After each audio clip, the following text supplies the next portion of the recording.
بسم الله الرحمن الرحيم. إنا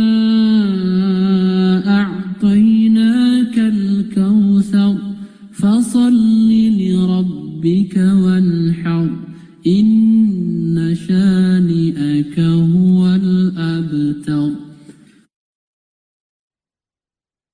أعوذ بالله من الشیطان الرجیم. السلام علیکم ورحمۃ اللہ وبرکاتہ. امید ہے کہ آپ لوگ سورۃ الکوثر کی جو یہ آخری آیت آ رہی ہے اس کے بارے میں جاننے کے لیے کیوریس بھی ہوں گے، منتظر بھی ہوں گے،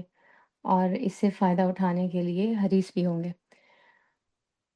اللہ تعالیٰ ہمیں اپنے اس وقت میں جو کہ ہم اس کے کلام کے ساتھ جڑنے کے لیے نکال کر بیٹھے ہیں، اس میں برکت ڈالے اور ہمیں اپنی پوری توجہ اور دھیان کے ساتھ ان باتوں کو سننے والا، سمجھنے والا اور اپنے عمل میں پیدا کرنے والا بنائے. اللہ تعالیٰ کے نام سے شروع کرتے ہیں تاکہ ہمارے وقت میں بھی برکت ہو، ہمارے عمل میں بھی برکت ہو. ان الحمد للہ نحمده ونستعینه ونستغفره ونعوذ باللہ من شرور انفسنا ومن سیئات اعمالنا من يهده الله فلا مضل له ومن يضلله فلا هادي له ونشهد أن لا إله إلا الله ونشهد أن محمدا عبده ورسوله. أما بعد فأعوذ بالله السميع العليم من الشيطان الرجيم من همزه ونفخه ونفسه. بسم الله الرحمن الرحيم. رب اشرح لي صدري ويسر لي أمري واحلل عقدة من لساني يفقه قولي. اللهم انفعنا بما علمتنا وعلمنا ما ينفعنا وزدنا علما. اللهم أرنا الحق حقا وارزقنا اتباعه وأرنا الباطل باطلا وارزقنا اجتنابه. آمین ثم آمین. آج ہم انشاءاللہ اپنی آخری آیت کو دیکھیں گے. سورۃ الکوثر خیر کثیر کے ان سیشنز میں ہم نے ابھی تک پہلی دونوں آیات کو ڈیفرنٹ اینگل سے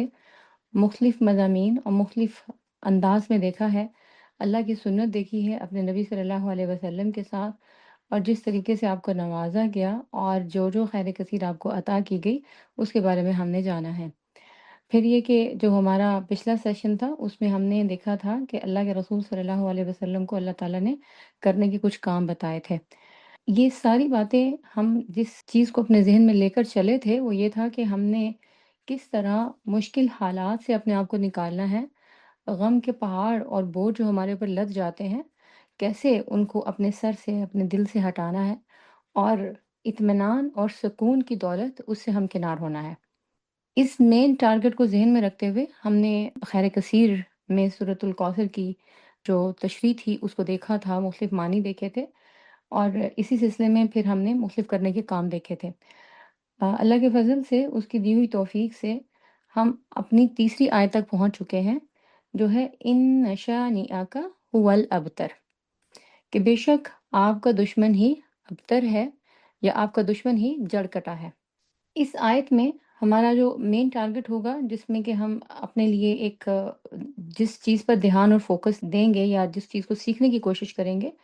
وہ یہ ہوگا کہ اللہ مومنوں کا ولی ہے. یعنی ہم مومن ہوتے ہوئے کیسے اللہ کو اپنا ولی بنا سکتے ہیں یا اس کو سمجھ سکتے ہیں، اور یہ ولایت کیسے حاصل ہوتی ہے. انشاءاللہ اس آیت میں ہم یہ سیکھنے والے ہیں، کیونکہ اللہ کے نبی صلی اللہ علیہ وسلم کو تو جن حالات کا سامنا تھا، جو آپ کے دشمن تھے وہ کافر تھے، آپ کے خاندان والے تھے، آپ کے قبیلے والے تھے،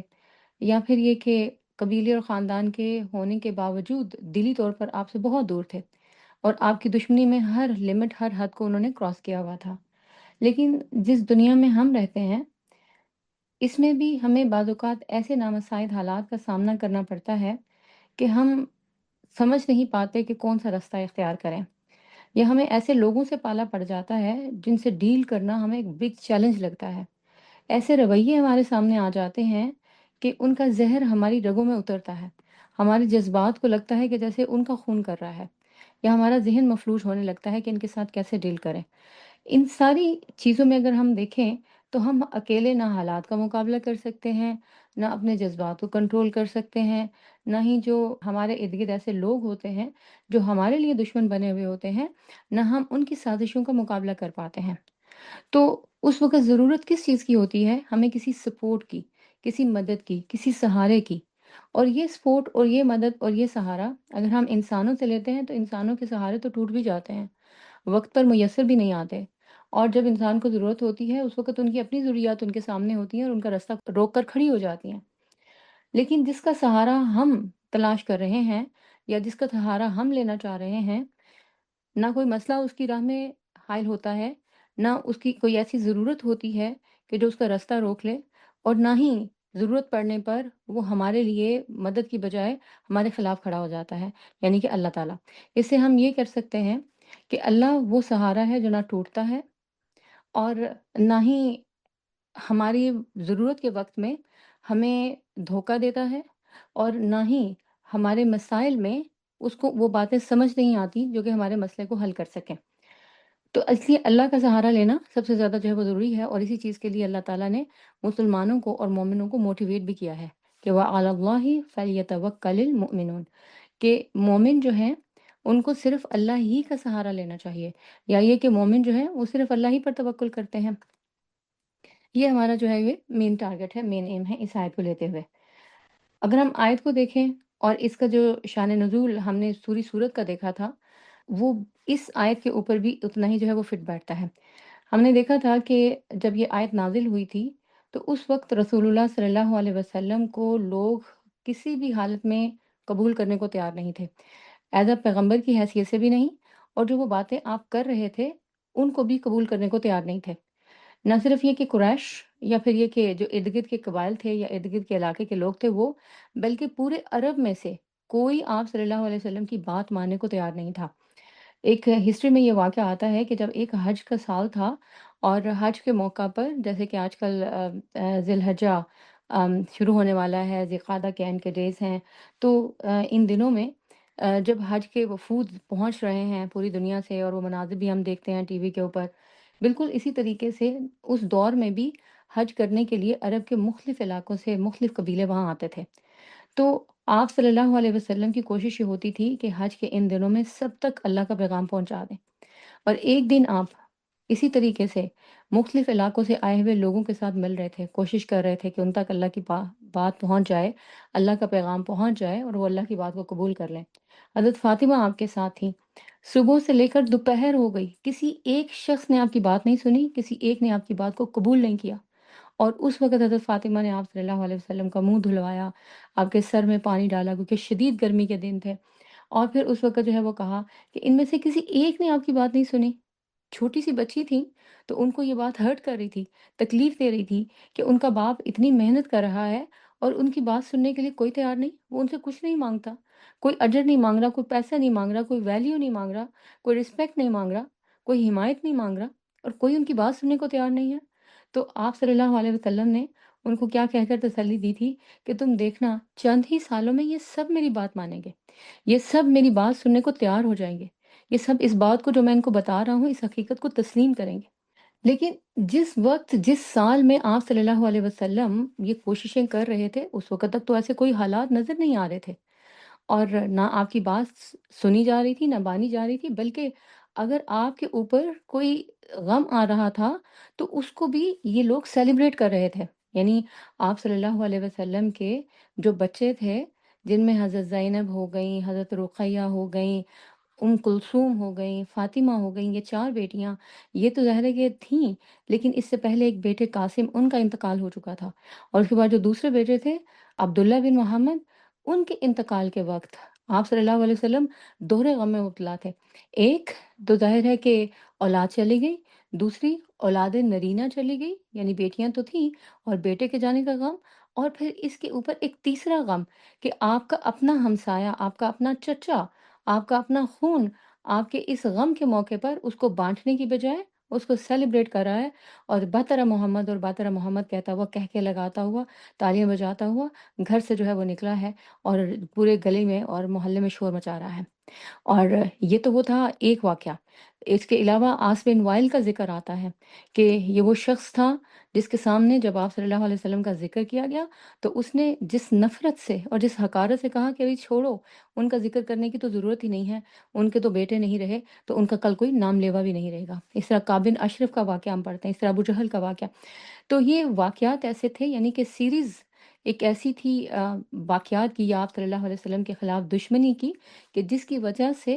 اللہ تعالیٰ نے آپ صلی اللہ علیہ وسلم کو تسلی دینے کے لیے یہ صورت نازل کی۔ قرآن جس کو اللہ تعالیٰ نے کہا ہے شفاء لما فی الصدور ہے، تو اس کے اندر تسلی بھی ہے مومنوں کے لیے، اور اس کے اندر مومنوں کے مرائض کا یا ان کے جو مختلف پرابلمز ہیں، ان کی جو مشکلات ہیں ان کا حل بھی ہے۔ اللہ تعالیٰ تسلی بھی دیتے ہیں، اللہ تعالیٰ کاؤنسلنگ بھی کرتے ہیں، اللہ تعالیٰ ہیلنگ بھی کرتے ہیں۔ کس طریقے سے؟ اپنے الفاظ کے ذریعے سے۔ تو اس صورت میں نبی صلی اللہ علیہ وسلم کو ہیل کیا گیا، آپ کے غم کو، آپ کے دکھ کو، آپ کی پریشانی کو ختم کرنے کے لیے اللہ تعالیٰ نے یہ الفاظ اس صورت میں نازل کیے۔ اس صورت میں ایک پیٹرن ہم دیکھ رہے ہیں، وہ یہ ہے کہ پہلی آیت سے لے کر اس تیسری آیت تک اللہ کے رسول صلی اللہ علیہ وسلم کے ساتھ اللہ تعالیٰ ون ٹو ون جیسے بات کر رہے ہیں۔ اس پوری صورت میں اللہ کے رسول صلی اللہ علیہ وسلم سے صرف بات کی جا رہی ہے، آپ کو سنگولر اور واحد کے صیغے میں کرنے کے کام بتائے جا رہے ہیں۔ مومنوں کا کوئی ذکر نہیں ہے، آپ صلی اللہ علیہ وسلم کے دشمنوں کا کوئی ذکر نہیں ہے، آپ کے ارد گرد جو کافر تھے ان کا کوئی ذکر نہیں ہے۔ اگر آپ کے دشمنوں کا ذکر آیا ہے تو وہ بھی آپ کے ریفرنس سے ہے، آپ کو مخاطب کر کے کہا جا رہا ہے کہ آپ کامیاب ہوں گے،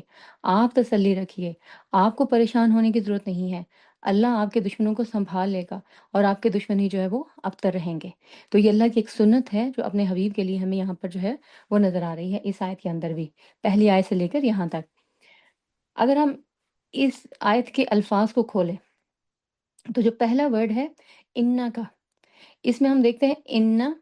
اور اس کو ہم نے پہلی آیت کے اندر بھی دیکھا تھا جس میں ہم نے کہا تھا کہ یہ حرف توکید ہے۔ عربی میں اس کو توکید کہتے ہیں، اردو میں ہم ایک لفظ بولتے ہیں تاکید۔ تو یہ توکید جو کہ عربی کا لفظ ہے، اور تاکید جو کہ اردو کا لفظ ہے، دونوں کا مطلب ایک ہی ہے، یعنی کہ کسی چیز پر سٹریس دینا، اس کو پرزور انداز میں کہنا۔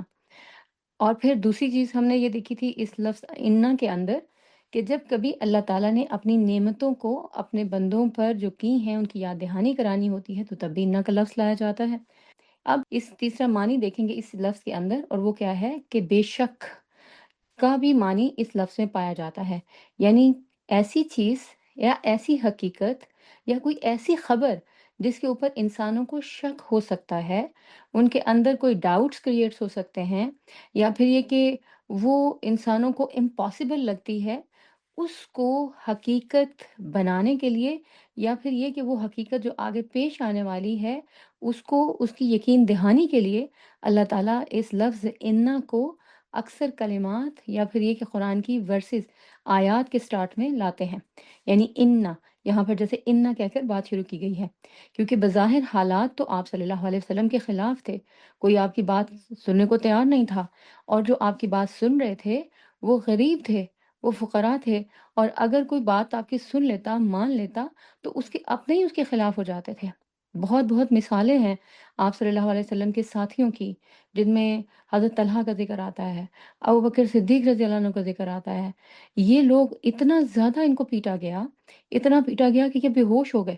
اور ان کو جب مار پڑ رہی تھی تو ان کو مار پڑوانے میں کون لوگ شامل تھے؟ ان کے اپنے، ان کی ماں، یا پھر یہ کہ ان کے قبیلے کے لوگ۔ اور یہ حال تھا ان لوگوں کا جو کہ قبیلے رکھتے تھے، جن کے پیچھے کوئی سپورٹ تھی۔ تو جن کی سپورٹ ہی نہیں تھی، جن کے پاس کوئی قبیلہ ہی نہیں تھا، جیسے بلال بن رباح، یا اسی طرح سے صہیب رومی، یا اسی طرح سے جو دوسرے عام لوگ جو کہ غلام تھے یا پھر یہ کہ آزاد غلام تھے، ان کی تو وہاں پر کوئی حیثیت ہی نہیں تھی۔ جس طریقے سے ان کو مارا پیٹا جاتا تھا، اور جس طریقے سے ان کے اوپر جو ہے وہ اذیت رسانی جو ہے وہ جاری تھی، ان کی پرسیکیوشن جو ہے وہ ہو رہی تھی۔ ان حالات میں اللہ تعالیٰ کہہ رہے ہیں کہ آپ کا دشمن جو ہے وہ جڑ کٹا رہے گا، وہ جو ہے ناکام رہے گا۔ اور حالات یہ تھے کہ یہ سارے کے سارے قریش کے جو لوگ تھے، ان میں سے کوئی جو ہے وہ ایسا نہیں تھا کہ جس کے بارے میں ہم نے ہسٹری میں یہ پڑھا ہو کہ اس نے کسی مسلمان کو تھپڑ مارا تو ساتھ ہی اس کا ہاتھ جو ہے اس کے اوپر فالج کا اٹیک ہو گیا، یا پھر یہ کہ وہ جا رہا تھا تو زمین پھٹی، وہ زمین کے اندر جو ہے وہ دھس گیا۔ امیہ بن خلف جو کہ حضرت بلال کو اتنی اذیت دیا کرتا تھا کہ ان کے گلے میں رسی ڈال کر ان کو زمین پر، ریتلی زمین پر کھینچتا تھا، اور پھر جب خود تھک جاتا تھا تو جو باقی آوارہ لونڈے اور یا پھر یہ کہ اوباش قسم کے لوگ ہوتے تھے، ان کے ہاتھ میں ان کی رسی تھما دیتا تھا اور کہتا تھا جاؤ انجوائے کرو۔ تو ہم نے تو نہیں سوچا، ہم نے تو نہیں پڑھا ان کے بارے میں کہ ان کے اوپر جو ہے وہ کچھ ایسا اٹیک ہوا، ان سارے لوگوں کے اوپر، ان سارے جو حضرت بلال کو تکلیف اور اذیت دے رہے تھے، کہ وہیں پر کسی کی ٹانگ جو ہے اس پر فالج ہو گیا ہو، کسی کی جو ہے وہ آنکھ نکل گئی ہو، کسی کا بازو جو ہے وہ کٹ کے گر گیا ہو، ایسا کچھ بھی نہیں ہوا، بلکہ وہ سب کے سب جو ہے مزید طاقتور ہو رہے تھے، مزید گرو کر رہے تھے، مزید ان کے تعلقات بڑھ رہے تھے۔ یہ جو قریش ہیں یہ اپنے آپ کو حجیز کہا کرتے تھے، اپنے آپ کو سکایا کہا کرتے تھے کہ ہم تو حاجیوں کا انتظام کرنے والے ہیں، ہم تو سکایا کا انتظام کرنے والے ہیں۔ تو اس کی وجہ سے ان کی عزت، ان کا مقام، ان کا مرتبہ پورے عرب میں بڑھ رہا تھا، لوگ ان کی بات سنتے تھے، اور وہ لوگوں کو جا جا کر جب یہ کہتے تھے کہ دیکھو یہ ہمارے ہاں کا ایک شخص ہے، اس نے اپنے آپ کو اللہ کا نبی کہا ہے، نبی کہہ کر متعارف کرا رہا ہے، اس کا تو اپنا قبیلہ اس کے ساتھ نہیں ہے، اس کے تو بچے مر گئے ہیں، تو لوگوں سے وہ پوچھتے تھے پھر کون بہتر ہے، ہم یا وہ؟ جیسے کعب بن اشرف سے انہوں نے پوچھا تھا، تو کعب بن اشرف نے کیا کہا کہ بظاہر تو تم لوگ ہی جو ہے وہ بہتر معلوم ہوتے ہو۔ تو یہ حالات تھے، اور ان حالات میں اللہ کے نبی صلی اللہ علیہ وسلم پر یا آپ کے ساتھیوں پر جو ظلم کیا جا رہا تھا، اس کے ختم ہونے کی کوئی صورت نظر نہیں آتی تھی۔ بلکہ اس بات کو تو چھوڑیے، اللہ کے نبی صلی اللہ علیہ وسلم 13 سال مکہ میں رہے، اور 13 سال کی اس مکی زندگی میں آپ کو ہر روز ایک سے بڑھ کے ایک مشکل کا سامنا کرنا پڑا۔ آخری سالوں میں تو حالات یہ ہو گئے تھے کہ جب آپ مکہ سے باہر گئے اور طائف میں آپ کو جس طریقے سے تنگ کیا گیا اور آپ کو پتھر مارے گئے، مکہ میں واپس داخل ہونے سے پہلے آپ کو ولایت لینا پڑی، آپ کو کسی سردار سے اپنے لیے حمایت لینا پڑی، اور پھر آپ جو ہے وہ مکہ میں داخل ہوئے۔ ان حالات میں پھر جو ہے وہ ہم دیکھتے ہیں مائگریشن ہوتی ہے، اور نبی صلی اللہ علیہ وسلم کی ہجرت کے 5ویں سال تک غزوہ احزاب ہوئی ہے، اور 10,000 کا لشکر، سارے عرب میں سے لوگ اکٹھے ہو کر، وہ مٹھی بھر جماعت مسلمانوں کی جو چند ہزار پر مشتمل ہے، اس کے خلاف اکٹھے ہو گئے اور مدینہ پر حملہ آور ہو گئے کہ ان کو ختم کر دیں گے، اور آپ صلی اللہ علیہ وسلم کو ڈیفنس کی جنگ جو ہے وہ لڑنا پڑی۔ یعنی اگر ہم دیکھیں 13 سال مکی زندگی کے اور اس کے آگے کے بھی 5 سال جو ہے وہ ملا لیجیے، تو کتنے سال بن گئے؟ 18 ایئرس، اور اس سے آگے بھی جا کے مکہ جو ہے وہ تو فتح ہو رہا ہے 8 ہجری میں، تو 2 اور جو ہے وہ ملا لیں۔ اتنے سال تک جو ہے وہ نبی صلی اللہ علیہ وسلم کے دشمنوں کی کامیابی اور ان کا زور اور ان کی طاقت وہی نظر آ رہی ہے۔ لیکن اللہ تعالیٰ یہاں پر بہت آغاز میں، یہ جو صورت ہے اس کے بارے میں کہا جاتا ہے یہ 5ویں 6ٹی نبوی میں نازل ہوئی ہے۔ تو اس کا مطلب جو ہے وہ کیا ہے کہ اس وقت تو ابھی بہت ابتدائی دور تھا، اس وقت یہ پیشگوئی کی جا رہی ہے۔ تو اللہ کے رسول صلی اللہ علیہ وسلم کو یہ جو کہا جا رہا ہے کہ آپ کا دشمن ہی جڑ کٹا رہے گا، یہ کوئی اللہ تعالیٰ کی طرف سے کوئی جوابی حملہ نہیں تھا، کیونکہ قریش یہ کہتے تھے نا جب آپ صلی اللہ علیہ وسلم کے بیٹے محمد بن عبداللہ کا انتقال ہوا کہ بہترا محمد، کہ محمد کی جڑ کٹ گئی ہے نعوذ باللہ، تو یہ کوئی اللہ تعالیٰ کی طرف سے کوئی جوابی وار نہیں تھا کہ اللہ تعالیٰ نے کہا ہو کہ نہیں، یہ آپ کی جڑ نہیں کٹی ہے، بلکہ کیا ہے ان شانیہ کا هو الابتر، بلکہ ان سب کی جڑ کٹ گئی ہے، بلکہ یہ ایک پیش گوئی تھی کہ آئندہ آنے والے سالوں میں یہ لوگ ہوں گے ناکام ہوں گے، یہ لوگ ہوں گے جن کی مرادیں پوری نہیں ہوں گی، یہ لوگ ہوں گے جن کا کوئی نام لینا پسند نہیں کرے گا، یہ لوگ ہوں گے جن سے لوگ نفرت کریں گے۔ اس وقت تو حالات یہ تھے نا کہ اللہ کے رسول صلی اللہ علیہ وسلم اور آپ کے ساتھیوں سے لوگ نفرت کرتے تھے، ان کو مارتے پھرتے تھے، تو اللہ نے کیا بتایا، یہ جو آپ کے دشمن ہیں ان سے کوئی محبت نہیں کرے گا، ان کے لیے کوئی خیر کے جذبات نہیں رکھے گا، ان سے کسی بھلائی کی کوئی توقع نہ لوگوں کو بعد میں ہوگی، نہ ہی وہ ان کے ساتھ جڑنا پسند کریں گے۔ آج آپ دیکھ لیں کہ جو حالات ہیں، کبھی آپ نے کہیں سنا ہو کہ یہ ابو لہب کے خاندان سے ہے، یا یہ ابو جہل کے خاندان سے ہے، یا پھر یہ آس بن وائل کے خاندان سے ہے، یا پھر یہ کہ یہ جو ہے یہ شخص کسی اور اللہ کے نبی صلی اللہ علیہ وسلم کے جو دشمن تھے ان میں سے کسی کے نام کے ساتھ اس کا نام جو ہے وہ جڑا ہوا ہے اور وہ اس کے اوپر جو ہے وہ فخر کر رہا ہے؟ لیکن اللہ کے رسول صلی اللہ علیہ وسلم کی نسبت اور ان کے ساتھ جو لوگ جڑے ہوئے تھے ان کے ساتھ نسبت، اس کے اوپر لوگ فخر محسوس کرتے ہیں۔ آج آپ دیکھیں کوئی سید ہے اور کوئی بخاری ہے، کوئی علوی ہے، تو یہ سب کے سب جو ہیں وہ کیا ہیں؟ اللہ کے رسول صلی اللہ علیہ وسلم کے ساتھ نسبت کی بنا پر اپنے آپ کو باعزت اور بامشرف جو ہے وہ کہلواتے بھی ہیں، اور محسوس بھی جو ہے وہ کراتے ہیں۔ اور صرف یہی نہیں، بلکہ آپ کے ساتھ جو لوگ ساتھی جڑ گئے آپ کے،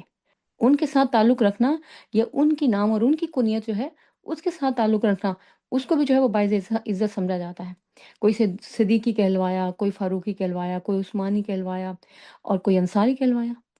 تو اللہ تعالیٰ نے یہ صرف جوابی حملہ نہیں کیا تھا، کیونکہ ہم انسان جو ہے، ہم تو جب دوسرے دشمن کا مقابلہ کرنا ہوتا ہے تو ہم زبان سے جو بولتے ہیں وہ بعض اوقات صرف اور صرف جو ہے وہ ایک جواب ہی ہوتا ہے، صرف حملے کے جواب میں ایک جوابی حملہ ہوتا ہے، دیٹس اٹ۔ اس کی کوئی حقیقت نہیں ہوتی، وہ حقیقت بن نہیں سکتی۔ لیکن اللہ تعالیٰ جب کسی بات کو کہتے ہیں تو وہ جوابی حملہ نہیں ہوتا، وہ صرف بات نہیں ہوتی ہے، بلکہ وہ حقیقت ہوتی ہے، جس کی پیشگوئی یہاں پر اللہ تعالیٰ نے اپنے نبی صلی اللہ علیہ وسلم کے لیے کی تھی۔ تو ایک تو جو ہے وہ اس سے یہ نظر آتا ہے، اس سے ایک جو ہے وہ ہمیں کیا پتہ چلتا ہے کہ اگر کوئی شخص جو ہے وہ ظلم کرتا ہے یا ظلم کی راہ اس نے اختیار کی ہے، اللہ اس کو ڈھیل دیتا ہے۔ جیسے مکہ والوں کو ڈھیل ملی 13 سال مکی زندگی کے، اور مدنی زندگی جب آپ صلی اللہ علیہ وسلم نے مدینہ ہجرت کی ہے تو وہاں کے بھی جو ہے وہ آپ 7 8 سال ملا لیں، تو ان کو 17 18 سالوں تک جو مہلت ملی، تو اس کا مطلب کیا یہ تھا کہ اللہ تعالیٰ بھول گئے انہوں نے کیا ظلم کیے ہیں؟ کہ اللہ کو نہیں پتا کہ انہوں نے کتنے لوگوں کی زندگیاں کھائی ہیں، کتنوں کی خوشیاں کھائی ہیں، کتنوں کی زندگی جو ہے ان کے لیے مصیبت بنا دی ہے؟ اسی طرح دنیا کے اندر جو جو ظالم ہے، جو جو ظلم کرنے والا ہے، لوگوں کی خوشیاں ان کی زندگیاں باندھنے والا ہے، ان کی امیدیں ختم کرنے والا ہے، ان کی زندگیوں کے چراغ گل کرنے والا ہے، ایسے سب لوگوں کو اللہ تعالیٰ ڈھیل دیتا ہے۔ اور ظالم کیا سمجھتا ہے کہ جو مجھے ڈھیل ملی ہے تو دراصل یہ مجھے سرٹیفکیٹ ملا ہے کہ جو میں کر رہا ہوں یہ بالکل ٹھیک کر رہا ہوں، اور وہ اس سے پیچھے نہیں ہٹتا ہے۔ لیکن وہ یہ بات بھول جاتا ہے کہ اللہ تعالیٰ کے ہاں اندھیر نہیں ہے، دیر ہے، اور وہ دیر بھی انسانوں کی بھلائی کے لیے ہے۔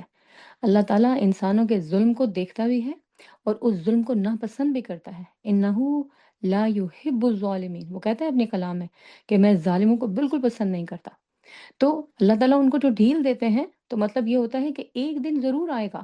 جب یہ انصاف کی چکی میں سے گزریں گے، اس میں پسیں گے،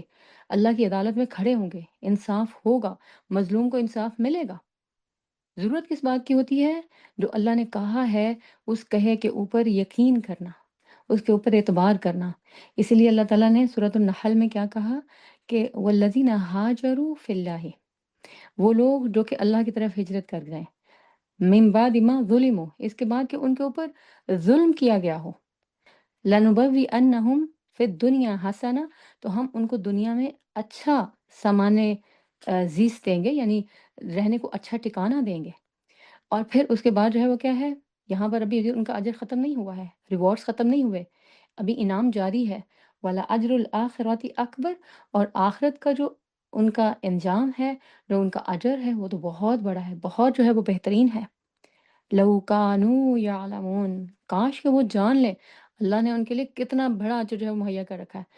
یہاں اس صورت میں تو ہم دیکھتے ہیں نا کہ یہ اللہ کے رسول صلی اللہ علیہ وسلم کے لیے کہا گیا کہ آپ کا دشمن ہی جو ہے وہ ابتر رہے گا۔ تو عام مسلمانوں کو بھی اللہ نے چھوڑا نہیں، اہل ایمان کو چھوڑا نہیں، اللہ کی راہ میں سٹرگل کرنے والے، جہاد کرنے والے، ظلم کو سہنے والے، یا پھر یہ ہے کہ اللہ کی راہ میں اللہ کی باتوں کو مانتے ہوئے، اس کے احکامات پر عمل کرتے ہوئے، جو بھی راہ میں مشکل آئے، رکاوٹ آئے، حالات کی سختیاں ہوں، دشمن کے ہتھ کنڈے ہوں، شیطان کے ٹریپس ہوں، ان سب سے نکلنے والے، ان سب کے ساتھ اللہ تعالیٰ نے یہ وعدہ کیا ہے کہ اللہ ان کو دنیا میں بھی اچھا ٹھکانہ فراہم کرے گا رہنے کے لیے، اور آخرت میں بھی ان کے لیے جو ہے وہ بہت بڑا اجر ہے۔ تو اللہ تعالیٰ نے انا کہہ کر جو انسانوں کو شک ہو سکتا ہے، جو انسان انسرٹینٹی کا شکار ہو سکتے ہیں، یا پھر یہ کہہ سکتے ہیں یہ کیسے ہو سکتا ہے، یہ تو ناممکن لگتا ہے، یہ ہو نہیں سکتا، اللہ تعالیٰ اس کے بارے میں یقین دلاتے ہیں کہ یہ ایسا ہو کر رہے گا۔ اللہ کے ہاں ظلم کے لیے کوئی ایگزسٹنس نہیں ہے، اس کو استحکام نہیں ہے، وہ کٹ کر رہتا ہے، اس کی جڑ جو ہے وہ کٹ کے رہتی ہے۔ پھر دوسری بات جو ہے وہ یہاں پر کی اس آیت کے اندر، وہ ہے شانی آقا، ان شانی آقا، آپ کا دشمن۔ یہاں پر آپ صلی اللہ علیہ وسلم کے دشمنوں کا نام نہیں لیا گیا، حالانکہ یہ دشمن وہ ہیں، ان میں سے ایک کے نام پر پوری سورت اتری ہے، اور ان میں سے جو باقی کیریکٹرز ہیں ان کی بھی طرف بھی مختلف صورتوں میں اشارہ کیا گیا ہے۔ جو آپ صلی اللہ علیہ وسلم کا چچا تھا ابو لہب، اس کے بارے میں ایک پوری سورت نازل ہوئی جس کو ہم سورۃ اللہب کے نام سے جو ہے وہ پڑھتے ہیں۔ تو اللہ تعالیٰ چاہتے تو یہاں پر بھی اس کا ذکر کر دیتے کہ اسی نے سب سے پہلے باترہ محمد والی بات کی تھی، یا پھر یہ کہ عاص بن وائل کی بات کر دیتے، ابو جہل کی بات کر دیتے، یا کسی بھی اور دشمن کی، تو کسی کو یہاں پر نام لے کر مخاطب نہیں کیا گیا، سب کو اس کیٹیگری میں ڈال دیا گیا شانی آقا، یہ جو آپ کی مخالفت اور آپ کے بغض میں دشمنی کرنے والے ہیں سب کے سب۔ اور یہ جو کا ہے، اس سے بھی جو ہے وہ کیا پتہ چل رہا ہے، اللہ تعالیٰ آپ صلی اللہ علیہ وسلم کو اہمیت دے رہے ہیں، آپ کی بات کو اہمیت دے رہے ہیں، اور اگر ان دشمنوں کی بات یہاں کی بھی گئی ہے نا انڈائریکٹلی، تو وہ بھی آپ کے ریفرنس سے کی گئی ہے۔ ان کی اگر آج دنیا میں کوئی سنوائی ہے، یا پھر ان کو کوئی سنتا ہے، یا پھر ان کے بارے میں کوئی جانتا ہے، تو کس حیثیت سے جانتا ہے کہ یہ آپ کے دشمن تھے، ان کی اپنی انڈیویجول ذاتی حیثیت میں ان کی کوئی حقیقت نہیں، کوئی اہمیت نہیں ہے، کوئی ان کو نہیں جانتا یہ کون تھے اور انہوں نے کیا کام کیے، لیکن جانتے ہیں تو کس لحاظ سے انہوں نے آپ کی مخالفت میں کیا کچھ کیا، آپ کی دشمنی میں کس حد کو کراس کیا۔ تو اللہ تعالیٰ نے کیا بتایا کہ آپ کی تو اہمیت ہے، آپ ہیں، تو ہم نے ان دشمنوں کا ذکر یہاں پر کیا ہے، اور یہ جو دشمن ہیں یہ جڑ کٹے رہیں گے، یہ ناکام رہیں گے، نامراد رہیں گے۔ آپ صلی اللہ علیہ وسلم کو ہیلنگ دی گئی، آپ کو تسلی دی گئی، اور آپ کی کانسلنگ جو ہے وہ کی گئی، اور پھر ساتھ میں جو ہے وہ کیا بتایا گیا کہ یہ آپ کا دشمن ہے۔ یہ جو شانیہ جو ہے یہ عام دشمنی نہیں ہوتی ہے۔ دیکھیں، انسان جو ہے اس دنیا میں جو رہتا ہے تو مختلف انسانوں کے ساتھ رہتا ہے، اور ہم میں سے ہر انسان دوسرے سے مختلف ہے، ہم میں سے ہر ایک کی پسند ناپسند دوسرے سے مختلف ہے، اور جن کے ساتھ ہمارا تھوڑا سا زیادہ میچ ہو جاتا ہے، ہمیں لگتے ہیں کہ they are of my type, یا she is of my type, یہ میرے جیسی ہیں، یا میرا ان کے ساتھ جو ہے وہ تھوڑا سا ملنا جلنا، بات کرنا، خیالات پسند ناپسند ملتی جلتی ہے، تو ہم ان کو اپنا دوست بنا لیتے ہیں۔ اس کے باوجود ڈفرینس رہتا ہے، خیالات میں بھی، حالات میں بھی، باتوں میں بھی، عادات میں بھی۔ جیسے ہم اپنے بہن بھائیوں کے ساتھ رہتے ہیں، یا پھر اسپاؤس کے ساتھ رہتے ہیں، یا پھر فرینڈس کے ساتھ، تو آپ جو ہے ہو سکتا ہے بہت کیئرفل ہوں، بہت چیزوں کے اوپر دھیان سے ان کو رکھنے والی، استعمال کرنے والی، اور پھر دوبارہ سے کہ وہ دوسروں کسی کے کام آ جائیں، اس طریقے سے بڑے احتیاط سے کام لینے والی ہوں، باتوں میں بھی، کام میں بھی، چیزوں کے استعمال میں بھی۔ لیکن جو آپ کے ساتھ آپ کا پارٹنر ہو سکتا ہے، ہسبینڈ ہو سکتا ہے، بہن بھائیوں میں سے کوئی ہو سکتا ہے، دوست ہو سکتے ہیں، تو وہ جو ہے وہ کوئی ایسا ہے جس کے ساتھ آپ کو روز پالا پڑتا ہے، یا پالا پڑتا ہے تو وہ اس طرح سے کہ وہ ہر چیز کے بارے میں کیئرلیسنس، لاپرواہی کا شکار، باتیں ہیں تو وہ بھی کیئرلیسلی، یا پھر یہ کہ اگر کوئی کام کرنا ہے تو لاپرواہی کے ساتھ، غفلت کے ساتھ، چیزیں رکھنی ہیں، استعمال کرنی ہیں تو یہاں سے اٹھائیں وہاں رکھ دیں، وہ یہاں سے گر گیا، یا وہاں سے وہ چیز جو ہے وہ خراب ہو گئی، کپڑے الماری سے نکالے، ایک جوڑا نکالا تو باقی سب بھی باہر آ گئے اور سب جو ہے وہیں پڑا ہوا ہے۔ تو آپ جو ہے وہ کیا کرتے ہیں پھر کہ جب آپ کے سامنے یہ باتیں، یہ حرکتیں روز روز ہوتی ہیں نا، تو آپ جو ہے وہ اس کے اوپر دل تنگ کرنے لگتے ہیں۔ یہ جو آپ کے اندر یہ جو فیلنگز آ رہی ہیں، یہ والی، یہ کیا ہیں؟ یہ فیلنگز ہیں جو کہ انسان کو سٹارٹ میں فیل ہوتی ہیں کہ جو دوسرا شخص ہے وہ بالکل ایک دوسرے اینڈ کے اوپر ہے، تو یہ جو اس کی حرکتیں ہیں یہ آپ کو اریٹیٹ کر رہی ہیں۔ تو یہ جو آپ کو اریٹیٹ کر رہی ہیں، انوائے کر رہی ہیں، یہ فیلنگز جو ہیں، یہ جیسے جیسے دوسرا شخص جو ہے وہ مزید اپنے اس بگاڑ میں آگے بڑھتا جاتا ہے، بلکہ شیطان بھی ظاہر ہے کہ اس کو پتہ ہوتا ہے جو دشمن ساتھ لگا ہوا ہے کہ یہ کیا چیز ہے جو کہ اس کو اس دوسرے شخص کی نظر میں گرا سکتی ہے، تو اس سے وہ اور زیادہ وہ کام کرواتا ہے، اور آپ کا جو شیطان ہے وہ آپ کو اور زیادہ غصہ دلاتا ہے۔ تو اب وہ جو اریٹیشن تھی، جس کے اوپر آپ جو ہے وہ چیں بچیں ہو رہے تھے، اور آپ جو ہے وہ کمفرٹیبل نہیں ہو رہے تھے، اب وہ جو ہے وہ غصے میں بدلنے لگ گئی۔ اب یہ فیلنگز ہیں، ان کی آپ ڈیولپمنٹ دیکھیے گا کیسے ہوتی ہے۔ پھر اس کے بعد یہ غصہ جو ہے، اس کے اندر مزید ایک ایلیمنٹ آتا ہے کہ آپ جو ہے وہ ابھی جو ہے وہ صرف غصہ ہی کر رہے تھے، تو مزید اس نے جو ہے وہ مزید وہ حرکتیں جاری رکھی، اور کوئی ایسا بڑا جو ہے وہ کام ہوا کہ جس کی وجہ سے آپ کو اس سے نفرت ہو گئی۔ بعض اوقات ہمیں لوگوں سے نفرت نہیں ہوتی ہے، اور خاص طور پر وہ رشتے جو ہمارے دل کے بڑے قریب ہوتے ہیں، یا پھر یہ کہ جو ہمارے کلوز کانٹیکٹس میں ہوتے ہیں، ان سے ہمیں نفرت نہیں ہوتی، لیکن ان کی حرکتوں سے، ان کی عادتوں سے، ان کی باتوں سے، ان سے ہمیں نفرت ہو جاتی ہے۔ تو پہلے وہ جو اریٹیشن تھی، فرکشن تھی، وہ غصے میں بدلی، غصہ اب نفرت میں بدلا۔ اب یہ کیا ہے یہاں پر، اب جب آپ یہ نفرت میں بدلا تو یہ جو آپ اندر فیلنگ محسوس کر رہے ہیں نا ہیٹرڈ کی، یہ آ جاتی ہے بغض میں، یہ آتی ہے کینے میں، یہ پہلی سٹیج ہے۔ اور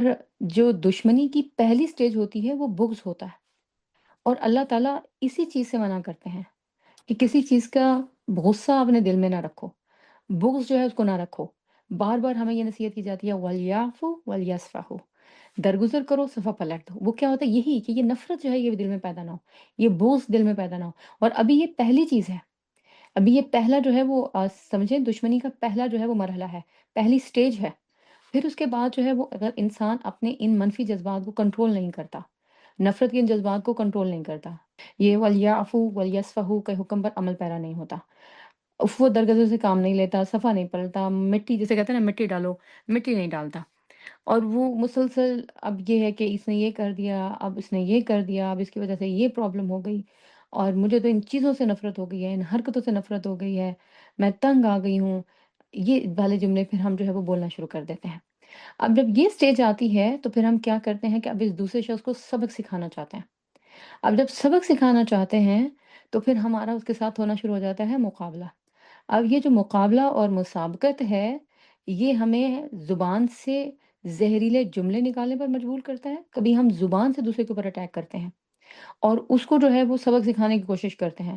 اور کبھی جو ہے وہ حرکتوں سے یا کسی ایسے طریقے سے، ایسی پلاننگ کے ساتھ، ایسے طریقے سے اس کو نیچا دکھانے کی کوشش کرتے ہیں۔ اور یہ کہا جاتا ہے، یہ دشمنی کا دوسرا لیول آ جاتا ہے، دوسری سٹیج آ جاتی ہے جس کو عدوّ کہا جاتا ہے۔ اور یہ جو عدو ہوتا ہے یہ کیا کرتا ہے؟ پھر یہ زیادتی جو دوسرے کے ساتھ وہ کرتا ہے یا کرنا چاہتا ہے اس میں لمٹس کراس کرتا ہے۔ شیطان کو اللہ تعالیٰ نے بار بار قرآن میں کیا کہا ہے؟ عدو مبین،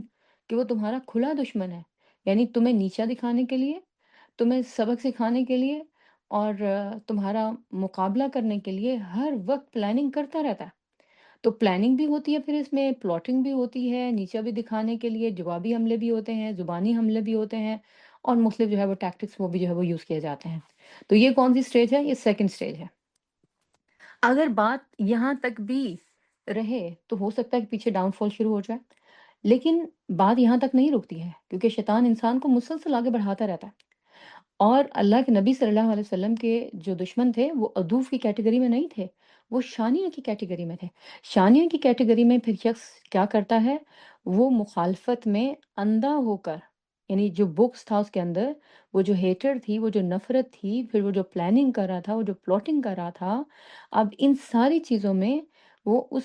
وہ جو اندر منفی جذبات تھے اس کا شکار ہو کر سب سے پہلے مخالفت پر اترتا ہے۔ اب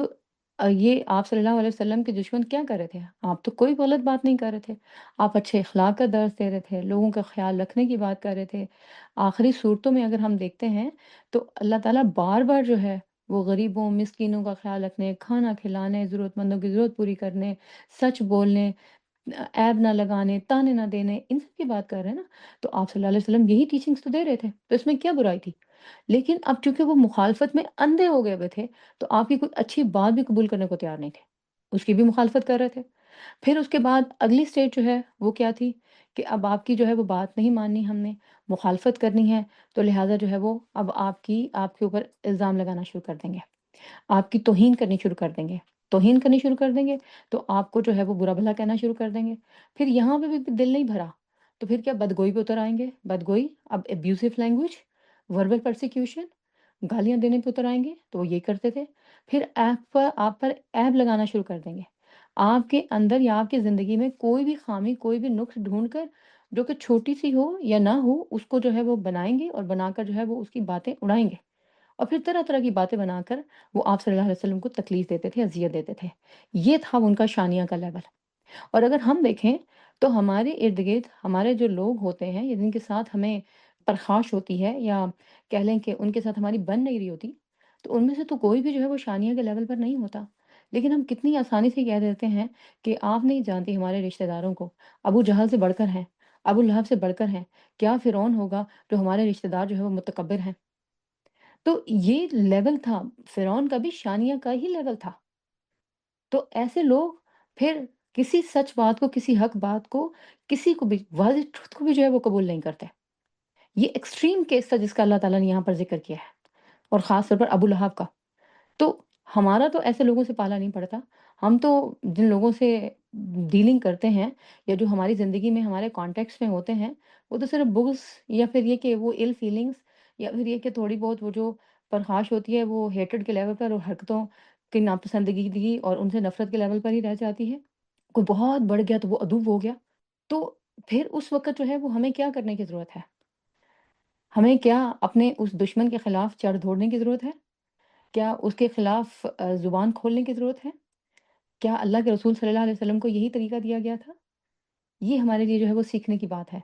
کہ اللہ کے رسول صلی اللہ علیہ وسلم کو کیا کہا گیا؟ ان شانیہ کا هو الابتر۔ اللہ تعالیٰ نے یہ نہیں کہا یہ جو آپ کا ان شانیہ کا ہے، یہ جو ہے اس سے اب آپ نے مقابلہ کرنا ہے تو میں آپ کو بتاؤں گا اب آپ نے ان کو کیا جملے بولنے ہیں، کون سا جوابی اٹیک کرنا ہے، زبانی کلامی آپ نے ان کو جو ہے وہ کیسے ان کے ساتھ ڈیل کرنا ہے، ان کو جوتے مارنے ہیں، اینٹ کا جواب پتھر سے دینا ہے، یہ کوئی بات نہیں کی ہے، بلکہ کیا کہا ہے؟ آپ اپنے اخلاق میں اس لیول سے نیچے نہیں اتریں گے، آپ اپنی اچھی عادات کو نہیں چھوڑیں گے، آپ نیکی کے کاموں کو نہیں چھوڑیں گے، آپ اپنے خیالات میں، اپنے جذبات میں پازیٹیوٹی صرف رکھیں گے، نیگیٹو نہیں رکھیں گے آپ، نیگیٹیوٹی نہیں آنے دیں گے، اور یہی تعلیم جو ہے وہ ہمیں دی گئی ہے۔ اگر کسی سے ہمارا دل دکھتا ہے، کہیں حالات ہمارے لیے مشکل ہو جاتے ہیں، کوئی ہمارے حق کو ادا نہیں کر رہا، کوئی ہمارے جذبات کے ساتھ کھیل رہا ہے، یا پھر یہ کہ کوئی ہمیں استعمال کر رہا ہے جس کا ہمیں بڑا گلہ و شکوہ ہوتا ہے، تو ہم اس کے خلاف جوابی حملے یا اس کی باتوں کا جواب اینٹ اور پتھر کے ساتھ دینے کی بجائے کیا کریں گے ہم اس وقت؟ ہم اپنا معاملہ اللہ کے سپرد کر دیں گے، ہم اللہ کی طرف دھیان رکھیں گے، ہم اللہ کو اپنا ولی بنائیں گے، جو اللہ نے ہمیں کرنے کو کہا ہے ہم ادھر جو ہے وہ دھیان دیں گے۔ تو شانیہ کا جو ہے یہ بات یہاں پر اللہ تعالیٰ نے ہمیں بتائی ہے کہ یہاں پر آپ صلی اللہ علیہ وسلم کے دشمنوں کا ذکر کیا جو ایکسٹریم کیسز تھے، اور میں پھر بات جو ہے وہ کر رہی ہوں ہمارے کیسز جن سے ہماری دشمنی ہے یا ہماری جو ہے وہ دشمنی تو نہیں ہے، ہم مخالفت ہے یا جو ہمیں اچھے نہیں لگتے ہیں، وہ شانیہ کے لیول پر بھی نہیں ہے، تو پھر ہم کیسے ان کا جواب جو ہے اس طرح سے دے سکتے ہیں کہ جس میں دشمنی ہو، مخالفت ہو، اور ان کی عیب جوئی ہو، غیبتیں ہوں، ان کے اوپر الزام لگانا ہو، اور ان کے لیے جو ہے وہ کبھی کوئی اچھی بات سوچنا نہ ہو۔ تو ہمیں جو ہے وہ کیا سکھایا جا رہا ہے کہ ہم اپنی جو نیگیٹو انرجی ہے، جو کہ شیطان کے زیر اثر یا اس کی باتوں اور اس کے وسوسوں کے زیر اثر ہمارے اندر پیدا ہو گئی ہے، اس کو ختم کریں، اور جو پازیٹیو ہے، جو مثبت ہے، اس کو اپنے اندر جگا دیں۔ اور اگر کبھی ایسے حالات پیدا ہو جائیں تو اللہ کے کلام کے ساتھ اس کے سامنے بیٹھ کر اس سے جو ہے وہ سمجھیں کہ ہم نے جو ہے وہ زندگی میں کیا کرنا ہے، کہ قرآن ہی ہمیں بتاتا ہے نا کہ اللہ ہم سے کیا چاہتا ہے، صرف وہ ہمیں یہ نہیں بتاتا کہ کھانا پینا کیسا ہے، اٹھنا بیٹھنا جو ہے وہ تم نے کیسے ہے، نماز کیسے پڑھنی ہے، روزہ کیسے رکھنا ہے، حج کیسے کرنا ہے، زکوٰۃ کیسے دینی ہے، بلکہ وہ ہمیں یہ بھی بتاتا ہے اپنے خیالات کو تم نے پیوریفائی کیسے کرنا ہے، اپنے جذبات کو جو نیگیٹو ہو رہے ہیں اس نیگیٹو انرجی کو پازیٹیوٹی میں کیسے بدلنا ہے، کیسے جو ہے وہ مثبت بنانا ہے اپنے آپ کو۔ تو قرآن ہمیں جو ہے وہ یہاں پر یہ بتا رہا ہے کہ ایسے حالات ہو جائیں تو لوگوں کا مقابلہ زبان سے، جوابی حملوں سے، غلط باتوں سے، بدگوئی سے کرنے کی کوئی ضرورت نہیں ہے، اپنے معاملے کو اللہ پر چھوڑ دیں، کیونکہ جب ہم یہ سب کر رہے ہوتے ہیں تو کیا ہوتا ہے، ہم اپنے آپ کو مزید غصے سے بھر رہے ہوتے ہیں۔ آپ دھیان کریں، آپ سوچیں آپ کی زندگی میں جو بھی کوئی مسئلہ آیا ہو کسی بھی وجہ سے، حالات کی وجہ سے، یا پھر یہ کہ کوئی فائنینشیل کرنچ آ گیا، یا پھر یہ کہ کسی شخص کے ساتھ آپ کا جھگڑا ہو گیا، کسی نے جو ہے وہ آپ کو برا بھلا کہا، اب آپ جو ہے وہ یہ سوچنے بیٹھ جاتے ہیں اب اگر میری اس سے بات ہوئی اور اس نے مجھے یہ کہا تو میں اس کا یہ جواب دوں گی، اگر اس نے مجھے یہ لکھا تو میں ٹیکسٹ میں یہ جو ہے وہ لکھوں گی، اگر اس نے مجھے جو ہے وہ یہ اس طریقے سے بات بری کہی تو میں فلاں اور فلاں کے ساتھ جو ہے وہ یہ بات ڈسکس کروں گی۔ تو کیا اس کے بعد آپ کا غصہ ختم ہو جاتا ہے؟ آپ اطمینان سے پانی کا گلاس پیتے ہیں، ایک اچھا سا ڈنر کرتے ہیں، خوبصورت سی جو ہے وہ اپنی ڈریس کو پہنتے ہیں، اور پھر جو ہے وہ مزے سے جو ہے وہ آپ کہیں جو ہے وہ باہر نکل جاتے ہیں، یا پھر یہ کہ آپ اپنے بیڈ پر لیٹ کر جو ہے وہ میٹھی نیند سو جاتے ہیں۔ کیا یہ ہوتا ہے اس کا رزلٹ نکلتا ہے؟ نہیں، بلکہ ہم غصے سے اور بھر جاتے ہیں، مزید ٹینشن میں آ جاتے ہیں، مزید بے قرار ہو جاتے ہیں، مزید سوچنے لگتے ہیں اب میں نے اس کو کیسے جواب دینا ہے؟ کیسے میرے اندر کی آگ ٹھنڈی ہوگی؟ اس نے تو مجھے غصے سے بھر دیا، اور جب تک میں اس کو یہ جواب نہیں دوں گی میری آگ ٹھنڈی نہیں ہوگی۔ لیکن آگ اس طرح ٹھنڈی نہیں ہوتی ہے، آگ کو ٹھنڈا کرنے کے لیے تو اللہ نے اپنے کلام کو اتارا ہے۔ ہم نے اپنے پچھلے لیسن میں ایک آیت کی تھی کہ الذین آمنوا وتطمئن قلوبہم بذکر اللہ، اللہ کا ذکر ہے جو یہ اندر آگ لگی ہوتی ہے نا غصے کی، جذبات کی، اس کے اوپر ٹھنڈک ڈالتا ہے، اس کے اوپر ٹھنڈا پانی ڈالتا ہے۔ تو آپ دیکھیں پھر اللہ تعالیٰ نے کہا تھا الا بذکر اللہ تطمئن القلوب، خبردار اللہ کے ذکر کے علاوہ کوئی چیز نہیں ہے جو دلوں کو اطمینان دینے والی ہو،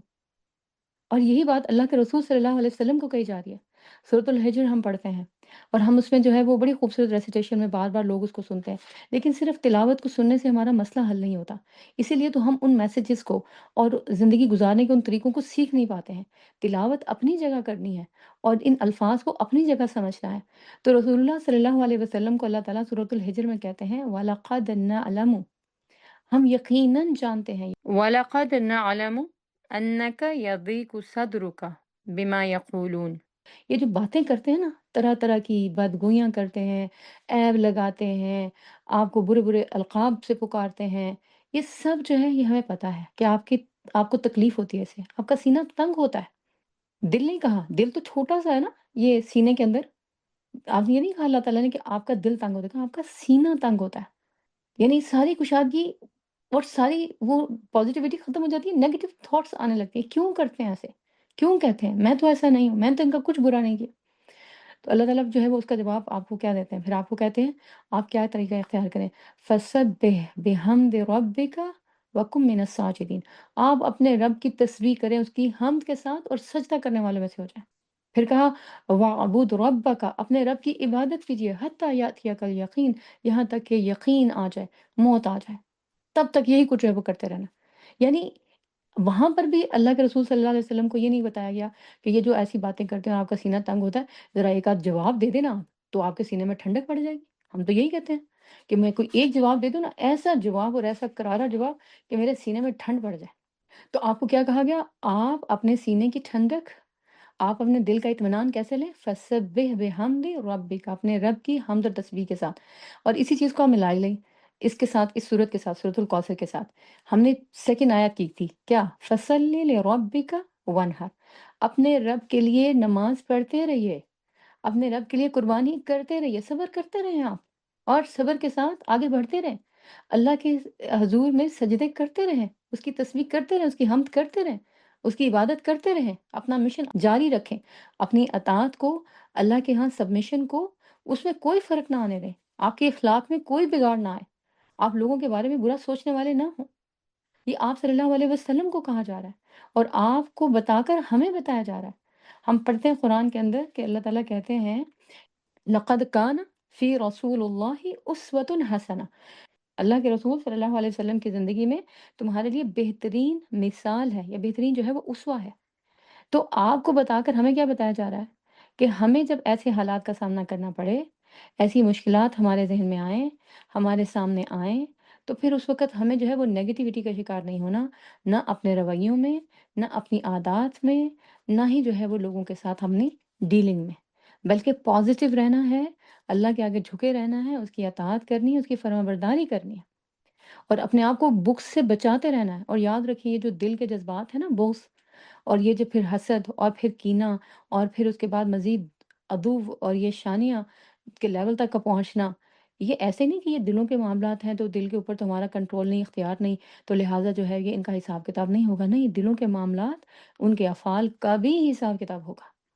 اللہ تعالیٰ سینوں کے راز کھولیں گے اسے۔ تو لہٰذا آج ہم اپنے دل کو کیوں پھر جو ہے وہ ایسی باتوں سے اور ایسے جذبات سے گندا کریں یا ان کو نیگیٹو کریں؟ تو ان کو آج ہی صاف کر لینا جو ہے وہ بہتر ہے۔ اگر آپ کے ساتھ ایسا معاملہ ہے، کوئی آپ کو تسلی دیتا ہے یا نہیں دیتا، آپ خود اپنے بارے میں اپنے آپ کو کہہ سکتے ہیں کہ میں تو اللہ کے رسول صلی اللہ علیہ وسلم کی امتی ہوں، مجھے اچھے اخلاق کا مظاہرہ کرنا ہے، مجھے جو ہے وہ ان جذبات سے اپنے آپ کو دور رکھنا ہے، مجھے صبر کرنا ہے، مجھے اپنی زبان کو روکنا ہے، مجھے اپنے ایسے نفرت انگیز جذبات کو روکنا ہے جس کی وجہ سے میں دوسروں کو ہرٹ کروں یا ان کو جو ہے وہ تنگ کروں۔ ایک اور جو ہے وہ اپنا مشن اس میں جو ہے وہ ہم نے بنانا ہے، جو اللہ تعالیٰ نے ہمیں یہاں پر جو ہے وہ درس دیا ہے، وہ کیا ہے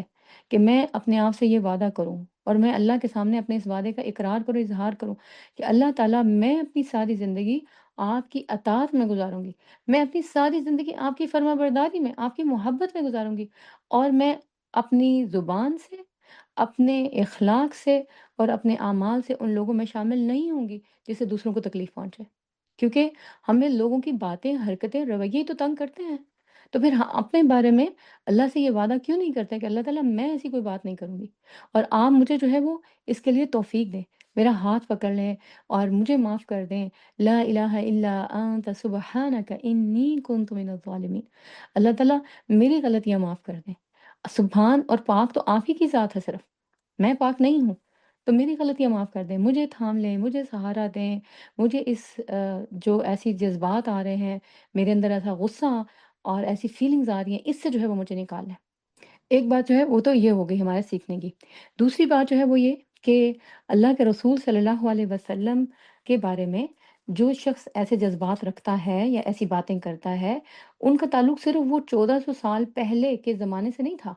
آج بھی دنیا میں ایسے لوگ موجود ہیں جو آپ صلی اللہ علیہ وسلم کی مخالفت پر اترتے ہیں،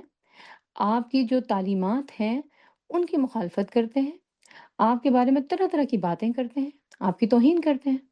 یہ کتنے کیسز ہیں جو کہ ان سالوں میں اسلامو فوبیا اور بلاشفمی کے نام پر جو ہمارے سامنے آتے ہیں کہ اللہ کے رسول صلی اللہ علیہ وسلم کو مختلف قسم کے القاب سے جو ہے وہ پکارا جاتا ہے۔ تو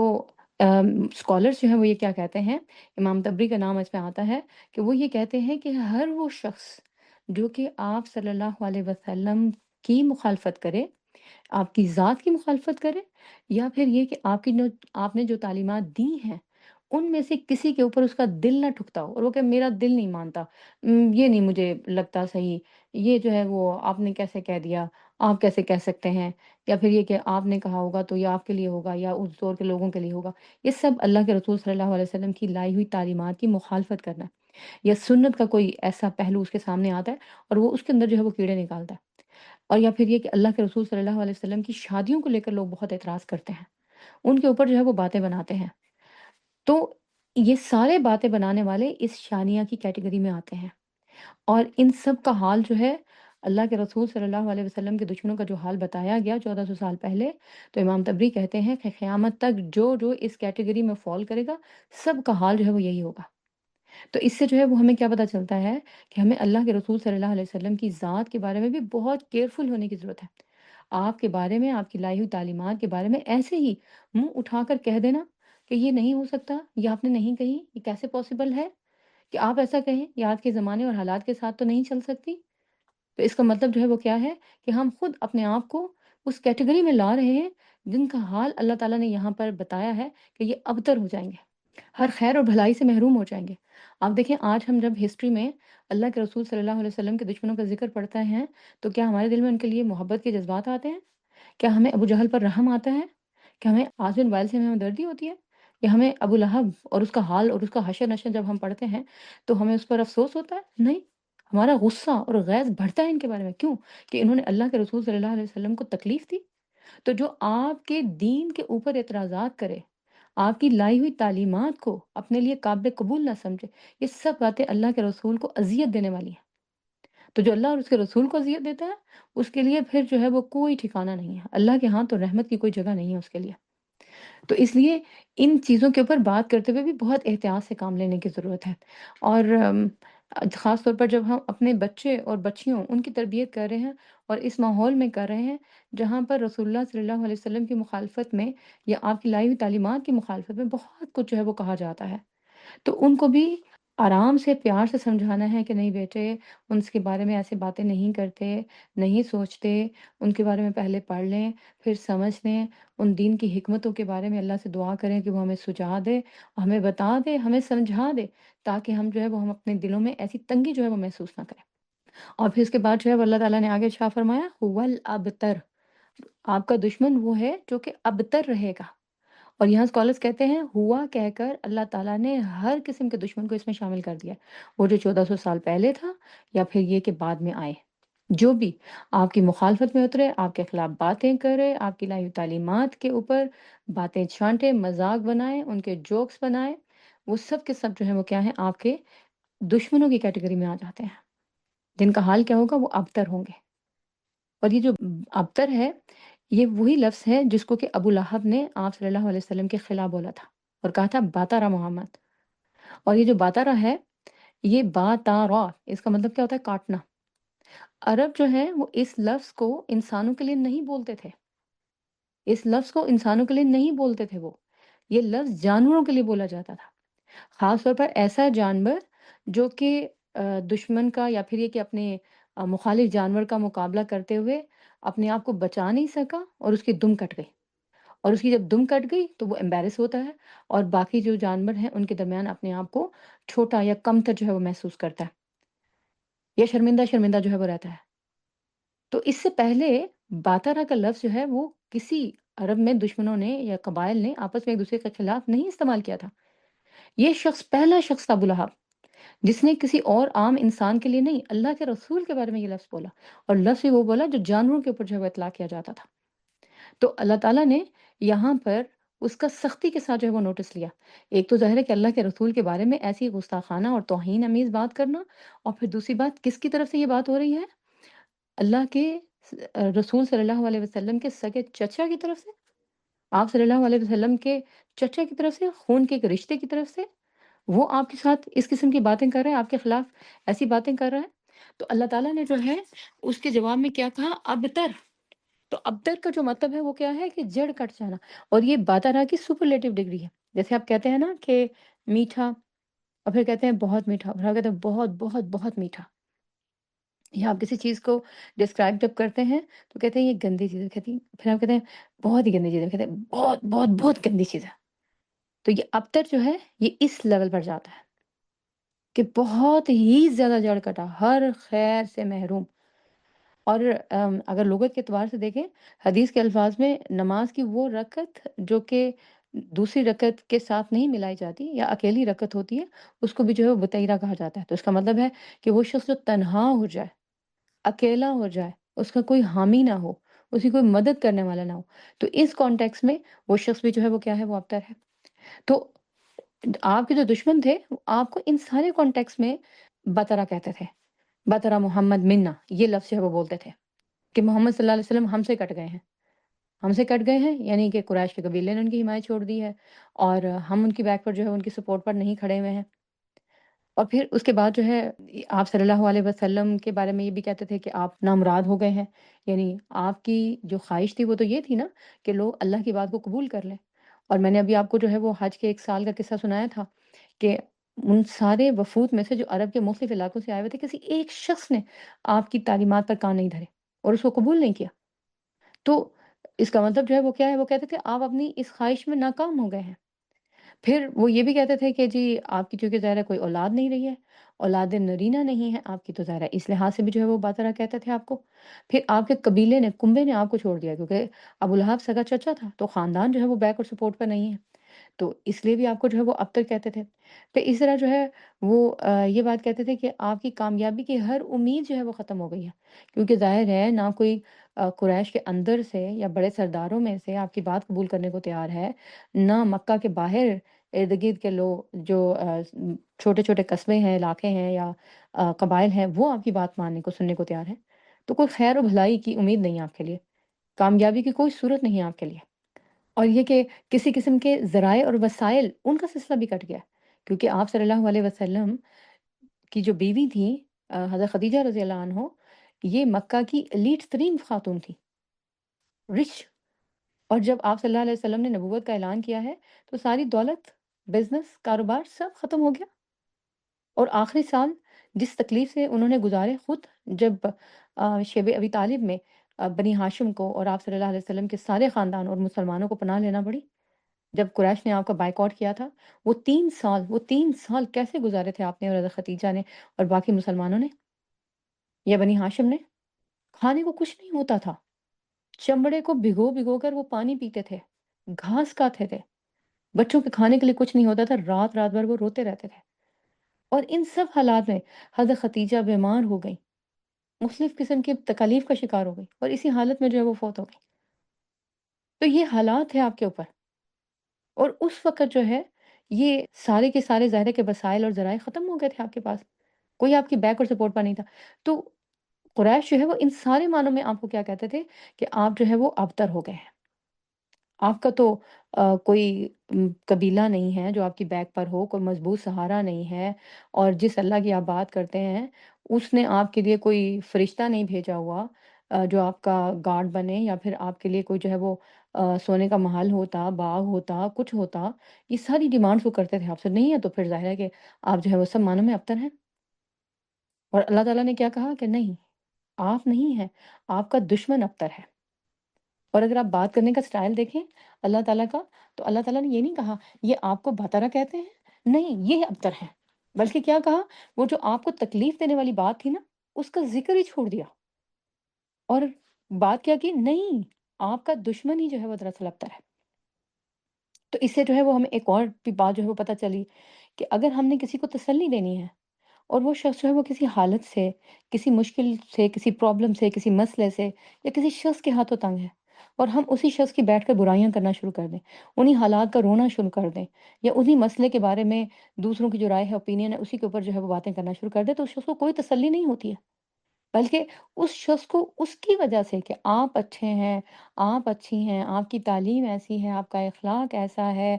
آپ جو ہے وہ انشاءاللہ دیکھیے گا ضرور اللہ آپ کی مدد کرے گا، اور ضرور ان حالات سے نکل جائیں گی، ضرور جو ہے وہ ایسے لوگوں سے نکل جائیں گی، ان لوگوں میں رہیں گی جہاں اللہ آپ کو خوشیاں دے گا، سکون دے گا، آپ اچھے طریقے سے ان کی اللہ کی فرمانبرداری کر سکیں گے۔ یہ طریقہ ہے تسلی دینے کا جو اللہ تعالیٰ نے یہاں پر ہمیں جو ہے وہ سکھایا ہے۔ اور ان ساری چیزوں میں جو ہمیں پتہ چل رہا ہے وہ یہ ہے کہ اگر کوئی شخص اللہ کی حمایت لے لے، اللہ پر بھروسہ کرے، اللہ پر توکل کرے، تو اللہ اس کا ولی بن جاتا ہے۔ اللہ تعالیٰ نے کہا ہے نا سورہ محمد کے اندر،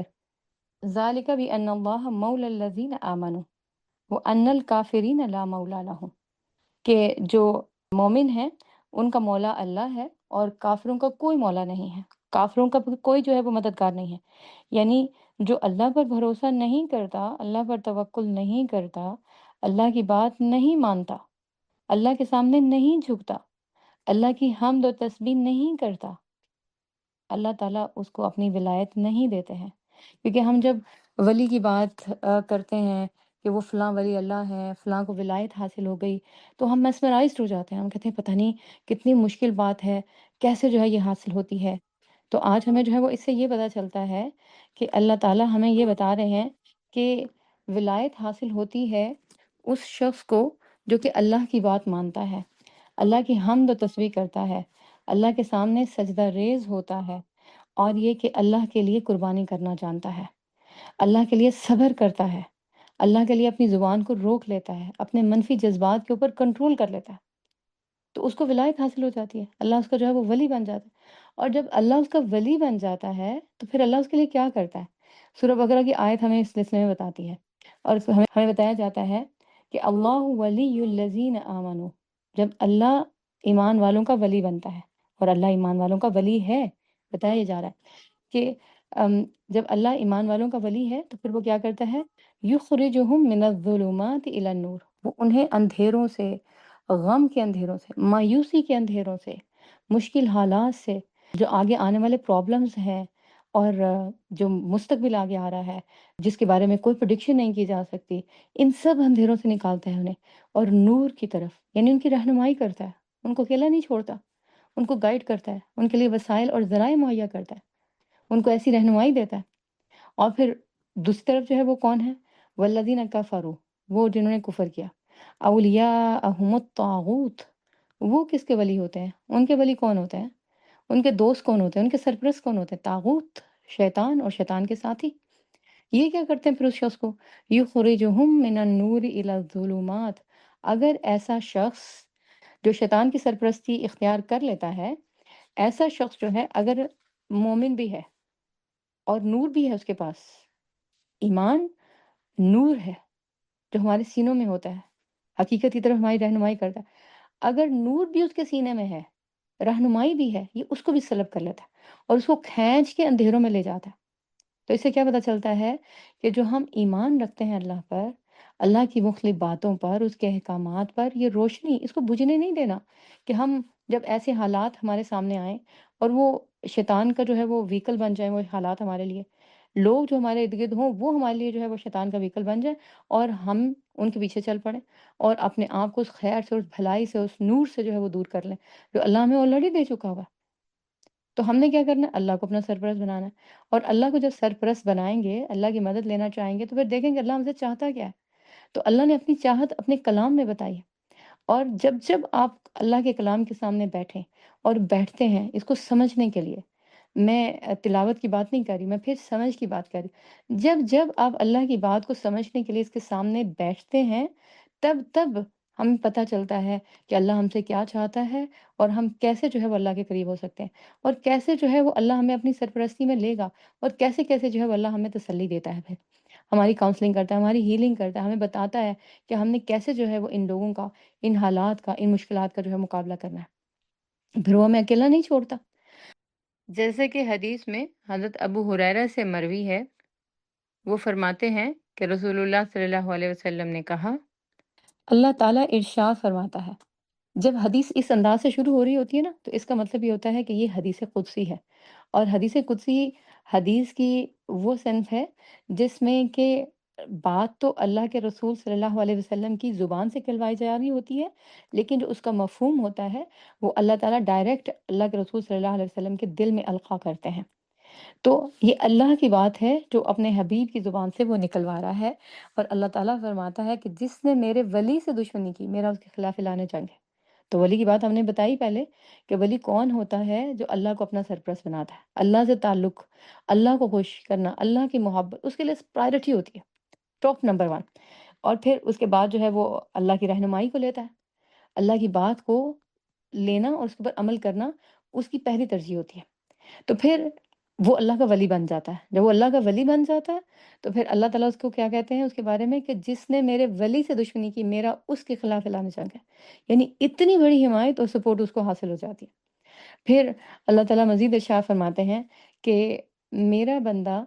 جن اعمال سے مجھ سے قریب ہوتا ہے ان میں سب سے محبوب وہ ہیں جو میں نے اس کے اوپر فرض کیے ہیں۔ یعنی جب آپ فرض احکامات کے اوپر عمل کرتے ہیں، نماز ہو گئی، روزہ ہو گیا، آپ کے اوپر زکوٰۃ ہو گئی، آپ کے اوپر جو ہے وہ صدقات ہو گئے، یا پھر یہ کہ حج ہو گیا، عمرہ ہو گیا، یا اسی طریقے سے جو انسانوں کے سلسلے میں اللہ تعالیٰ نے آپ کے اوپر فرائض عائد کیے ہیں، ماں ہونے کی حیثیت سے اولاد کے معاملے میں کیا فرض ہے آپ کا، بیوی ہونے کی حیثیت سے شوہر کے معاملے میں کیا فرض ہے آپ کا، اس طرح بہن ہونے کے ناطے سے، اسی طریقے سے جو ہے وہ کمیونٹی کا فرد ہونے کی حیثیت سے، ہمسایہ ہونے کی حیثیت سے کیا فرائض ہیں آپ کے۔ یہ جو فرض آپ پورے کرتے رہتے ہیں تو آپ اللہ کے قریب ہوتے رہتے ہیں۔ پھر اس کے بعد جب آپ کو ٹائم ملتا ہے آپ نوافل کے اوپر بھی توجہ دیتے ہیں، ایکسٹرا زائد کرتے ہیں، چاہے وہ انسانوں کی خدمت ہو، ان کے ساتھ اچھا سلوک ہو، یا پھر عبادت ہو۔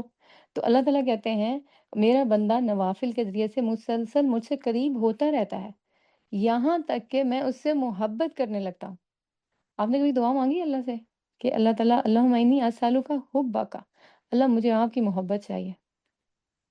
ہم مانگتے ہیں، پھر ہم کہتے ہیں کہ اللہ وہ اس کی بھی محبت چاہیے جس سے آپ محبت کرتے ہیں۔ تو اس حدیث کے اندر ہمیں بتایا جا رہا ہے اللہ کو سب سے محبوب کیا ہے؟ فرائض، ہماری فرض نمازیں، ہمارے فرائض جو انسانوں کے معاملے میں ہیں، یا دوسرے فرائض جو ہم پر انسان ہونے کی حیثیت سے عائد ہوتے ہیں۔ تو یہ چیزیں جو ہیں جب ہم ان کو کرتے رہتے ہیں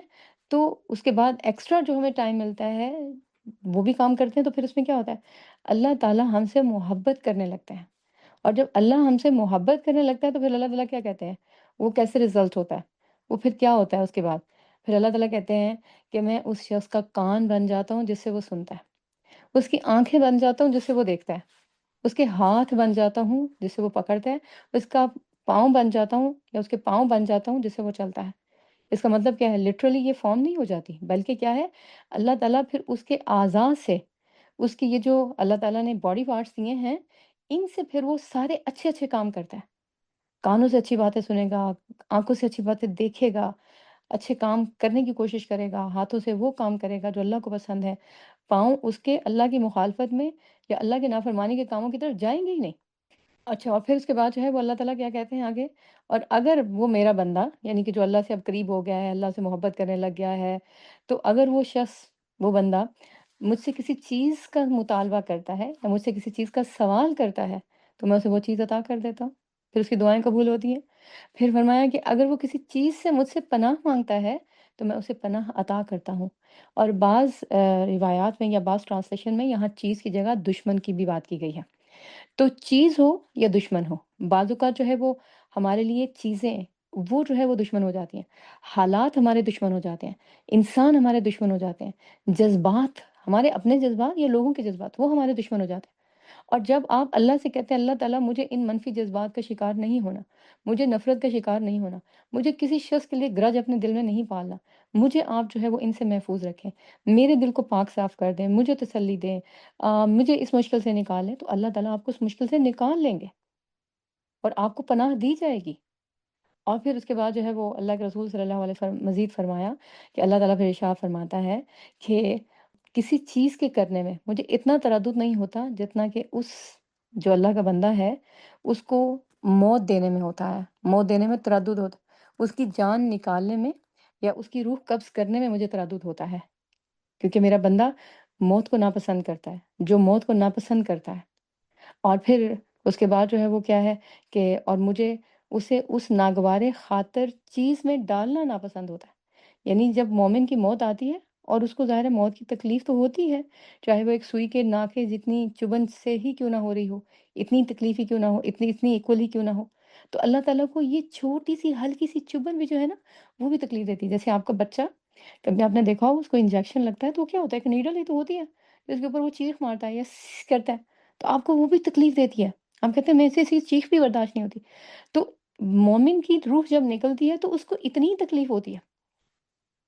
اور اللہ تعالیٰ کو مومن کی وہ چھوٹی سی تکلیف جو ہے نا وہ بھی پسند نہیں ہے، لیکن موت سے تو بہرحال گزرنا ہے۔ تو اس حدیث سے ہمیں یہ بھی پتہ چلتا ہے کہ اللہ کے نزدیک ہونے، ولایت حاصل کرنے کا طریقہ کیا ہے، اور پھر اس کے نتیجے میں ہمیں کیا کیا فائدہ جو ہے وہ ہوگا۔ یعنی ہم اچھے کام کریں گے، اللہ کی پروٹیکشن ملے گی، حمایت ملے گی، سپورٹ ملے گی، اور پھر جب یہ سب کچھ ملے گا تو پھر جو ہے وہ کیا ہوگا، ہمارے لیے لوگوں سے مقابلہ کرنا، حالات سے مقابلہ کرنا، لوگوں کی عداوتیں، دشمنیاں، یہ سب سہنا مشکل نہیں رہے گا، آسان ہو جائے گا۔ تو کرنا کیا ہے، ہم نے اپنے اوپر بھروسہ نہیں کرنا، ہم نے کیا کرنا ہے، اللہ پر بھروسہ کرنا ہے۔ اور یاد رکھیے یہ چیز جو ہے کہ جب انسان اللہ پر بھروسہ کرتا ہے اور لوگوں کے لیے اپنے دل میں دشمنیاں نہیں پالتا، کینے نہیں پالتا، بغض نہیں پالتا، اس کے لیے جنت کی ضمانت بن جاتی ہیں۔ میں آپ کو وہ واقعہ بھی سنا دوں، بڑے مزے کا ہے کہ جس میں آپ صلی اللہ علیہ وسلم کی مجلس میں صحابہ بیٹھے تھے، تو آپ نے صحابہ سے کہا ابھی ایک شخص آئے گا اور وہ جنتی ہے۔ تو صحابہ منتظر ہو گئے، کانشیس ہو کے بیٹھ گئے، کون ہے جس کو جنت کی بشارت مل گئی ہے؟ تو وہ صحابی کہتے ہیں کہ حضرت عبداللہ بن عمر بن علاس جو ہیں وہ اس حدیث کے راوی ہیں، کہتے ہیں کہ وہ ایک انصاری شخص آیا جس کی داڑھی جو ہے وہ سفید تھی، اور اس کے چہرے پر وضو کے پانی تھا۔ پھر اگلے دن ہم نبی صلی اللہ علیہ وسلم کی صحبت میں بیٹھے تھے، آپ صلی اللہ علیہ وسلم نے پھر یہی بات کی کہ ابھی ایک شخص آئے گا اور یہ شخص جو ہے یہ جنتی ہے۔ تو وہ کہتے ہیں ہم پھر جو ہے وہ منتظر ہو گئے کون آئے گا، تو پھر وہی شخص جو ہے وہ انٹر ہوئے۔ پھر تیسرے دن بھی یہی ہوا، اور ان صحابی کا نام تھا ابو دجانہ، ہمیں جو روایات میں ملتا ہے۔ اچھا، تو بہرحال وہ کہتے ہیں کہ جب تیسرے دن بھی یہ واقعہ ہوا، تو جب آپ صلی اللہ علیہ وسلم کی مجلس ختم ہوئی، وہ صحابی مسجد سے نکلے، تو میں بھی ان کے پیچھے پیچھے مسجد سے نکلا، اور میں راستے میں ان کے ساتھ ہو لیا، اور میں نے ان سے کہا کہ میں آپ کے ہاں کچھ وقت گزارنا چاہتا ہوں، کیونکہ میرے والد سے کچھ کلیشز ہو گئے ہیں اور میں گھر نہیں جا سکتا، میں آپ کے ساتھ وقت گزارنا چاہتا ہوں۔ انہوں نے اجازت دے دی۔ وہ کہتے ہیں میں 3 دن اور 3 راتیں ان کے ساتھ رہا۔ میں نے ان کو کوئی ایکسٹرا عمل کرتے ہوئے نہیں پایا، یعنی وہ رات کو سوئے ہوئے ہوتے تھے، اور یہ کہ رات کو اٹھ کر نوافل نہیں پڑھتے تھے، لیکن کیا کرتے تھے کہ فجر کی نماز کے لیے اٹھتے تھے، اور جب اٹھتے تھے تو اللہ کا ذکر کرتے تھے۔ اچھا، اور میں آپ کو یہ بتا دوں کہ عبداللہ بن عمر بن العاص جو ہیں یہ خاص طور پر رات کی نماز کا ذکر کیوں کریں، کیونکہ یہ وہ صحابی ہیں جن کی ان کے باپ نے شکایت کی تھی کہ آپ ان کو روکیں کہ یہ ساری رات جو ہے عبادت کرتے ہیں اور سارا دن روزہ رکھتے ہیں، یعنی یہ زہد میں، تقوی میں، عبادت میں اتنا آگے تھے۔ تو انہوں نے کہا میں نے دیکھا کہ وہ کوئی خاص عبادت نہیں کی انہوں نے، اٹھ کے نفل نہیں پڑھے، لیکن یہ کہ جب اٹھے فجر کی نماز کے لیے تو اللہ کی حمد کی۔ تو کہتے 3 دن گزر گئے، تو میں نے ان سے کہا کہ میں نے آپ سے جو آپ کے یہاں جو 3 دن رہنے کی اجازت مانگی تھی، تو اس کے پیچھے میرے والد کے ساتھ میری کوئی ناراضگی نہیں تھی، بلکہ یہ بات تھی کہ اللہ کے رسول صلی اللہ علیہ وسلم نے ہمیں آپ کے جنتی ہونے کی خبر دی تھی۔ تو میں یہ دیکھنے آیا تھا کہ آپ ایسا کون-سا عمل کرتے ہیں جس نے آپ کو جنتی بنا دیا ہے؟ تو انہوں نے کہا کہ آپ کے سامنے ہے، میں تو ایسا کوئی خاص عمل نہیں کرتا، بس یہی عمل کرتا ہوں۔ وہ عبداللہ بن عمر کہتے ہیں کہ جب میں جانے لگا تو انہوں نے مجھے پیچھے سے آواز دی، پھر انہوں نے کہا واپس بلایا اور کہا کہ اعمال تو وہی ہیں جو آپ نے دیکھے ہیں، لیکن ایک بات ہے جو کہ ظاہر ہے کہ وہ دل کی بات تھی، تو یہ بات تو ان کو پتہ نہیں چل سکتی تھی۔ تو انہوں نے کہا بس ایک بات یہ ہے کہ میں کسی مومن کے لیے اپنے دل میں کوئی کینہ نہیں رکھتا۔ وہ جو پہلی بات کی تھی نا ہم نے کہ وہ بیکاز آف یہ کہ ہم 2 اپوزٹ پرسنالٹیز ہوتے ہیں، ہر ایک کی پسند ناپسند ڈفرینٹ ہے اور ہر ایک کے کام کرنے کا طریقہ مختلف ہے، پھر اس وجہ سے ہم اِل فیلنگس کا شکار ہو جاتے ہیں اور پھر یہ کہ اس کی وجہ سے غصہ آنے لگتا ہے، پھر نفرت آنے لگتی ہے، کام اچھا نہیں لگتا اس کا۔ تو یہ جو ہے یہ چیز وہ کہتے ہیں میں کسی کے لیے اپنے دل میں وہ فرسٹ کائنڈ آف وہ جو فیلنگز ہے نا، بغض کی، عداوت کی، دشمنی کی، کینہ کی، وہ نہیں آنے دیتا۔ میں کسی کے لیے اپنے دل میں کینہ نہیں رکھتا۔ پھر دوسری بات انہوں نے جو ہے وہ کیا کی کہ میں کسی مومن کو جو اللہ نے اسے نعمت دی ہے، اس کی وجہ سے اس سے حسد نہیں کرتا۔ یہ 2 باتیں ہیں بس، اور میرے اندر جو ہے وہ ایسی کوئی بات نہیں ہے۔ تو حضرت عبداللہ بن عمر بن العاص نے کہا کہ بس یہی وہ بات ہے جس کی وجہ سے اللہ کے نبی نے آپ کو جنتی ہونے کا حقدار قرار دیا ہے۔ تو یہ بات جو ہے ہمیں کیا پتہ چل رہی ہے یہاں پر شانیہ کے اندر 2 کہ اللہ کے رسول صلی اللہ علیہ وسلم کے دشمنوں کی بات کی گئی ہے، ابتر میں ان کی پیش گوئی کی گئی ہے ان کے انجام کی، لیکن ہمارے لیے قرآن کی ہر آیت کے اندر ایسے ہی لیسن ہیں کہ ہم اللہ کی بات مانیں، اللہ کی طرف جائیں، اللہ کے لیے اللہ کی پسند، اللہ کی محبت ہماری اگر فرسٹ پرائرٹی ہو، ترجیح ہو، اور اللہ کے بندوں کے ساتھ ہمارے اخلاق میں کڑواہٹ نہ آئے، ہماری زبان سے زہریلے تیر نہ نکلیں، ہمارے اعمال سے ان کو تکلیف نہ پہنچے، ہماری حرکتوں سے، تو ہم جو ہے اللہ کی ولایت بھی حاصل کر لیں گے، اللہ تعالیٰ کے قریب بھی ہو جائیں گے، اللہ کی محبت کے حقدار بھی ہو جائیں گے اور اللہ کی جنت کے حقدار بھی ہو جائیں گے۔ تو یہ تھا ہمارا اس تیسری آیت کا لیسن جو کہ ہم نے جو ہے وہ لیا ہے، اور اس میں ہم نے جو باتیں سیکھی ہیں وہ کیا ہے کہ ہم نے اگر اللہ کی ولایت لینی ہے اور ہماری خواہش ہے کہ ہم اللہ کے ولی بنیں، تو پھر اس کے لیے ہمیں کیا کرنا ہے؟ اللہ کے وعدوں پر اعتبار کرنا ہے۔ ہم سے جو کوئی برا سلوک کر جائے